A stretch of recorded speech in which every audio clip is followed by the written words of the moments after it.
কাঁঠাল দানা আমরা সাধারণত তরকারি করে খাই বা সিদ্ধ করে মাখা করে খাই। কাঁঠাল দানা দিয়ে যে এত সুন্দর একটা সন্দেশ হতে পারে, দারুণ টেস্ট এই কাঁঠাল দানার সন্দেশ।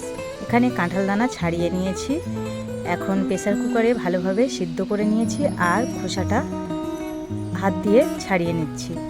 সিদ্ধ কাঁঠাল দানা ছাড়াতে খুবই সুবিধা।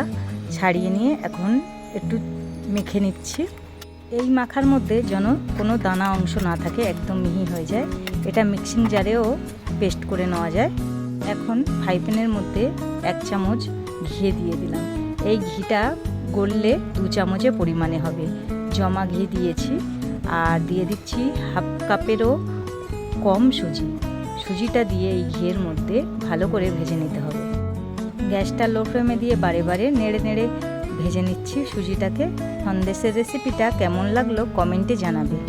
আর যারা নতুন বন্ধু আছো চ্যানেলটিকে সাবস্ক্রাইব করে পাশে থেকো।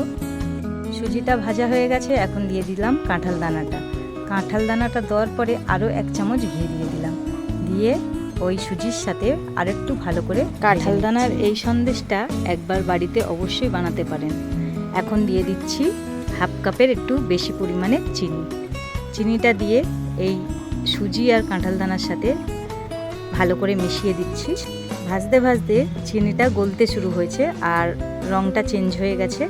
এখন আমি 2 থেকে 3 চামচ জল দিয়ে দিলাম।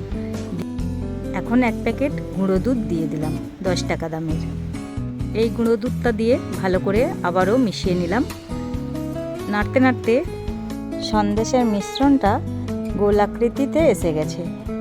ফ্রাই প্যান থেকে ভালোভাবে উঠে আসছে আর চারিদিকে বসে যাচ্ছে না, এর মানে ডোটা তৈরি হয়ে গেছে।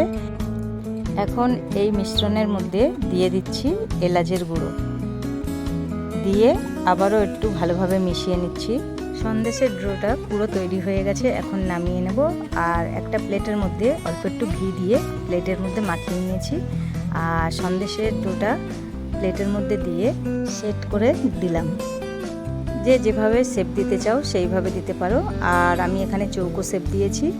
খুন্তির সাহায্যে ভালো করে চারিদিকটা সেট করে নিলাম। আর একটা গ্রেটারের সাহায্যে কাজু বাদাম গ্রেট করে দিলাম। কাজু বাদাম দিয়ে এখন খুন্তি দিয়ে একটু চেপে দিলাম যাতে ব্যাটারের সাথে বসে যায়। জমে গেছে, 1 ঘন্টা মতন আমি রেখে দিয়েছিলাম। এখন পিস করে নিচ্ছি। চৌকো করে পিস করে নিলাম। কাটাটা হয়ে গেছে। এখন আমি কিছু চেরি ফল উপরে সাজিয়ে দিলাম দেখতে ভালো লাগার জন্য। রেডি হয়ে গেছে সন্দেশটা। দেখতে খুব সুন্দর লাগছে, খেতেও দারুণ। একবার অবশ্যই বাড়িতে বানিয়ে নিতে পারেন। আর ভিডিওটা যদি ভালো লেগে থাকে লাইক শেয়ার করতে ভুলবে না।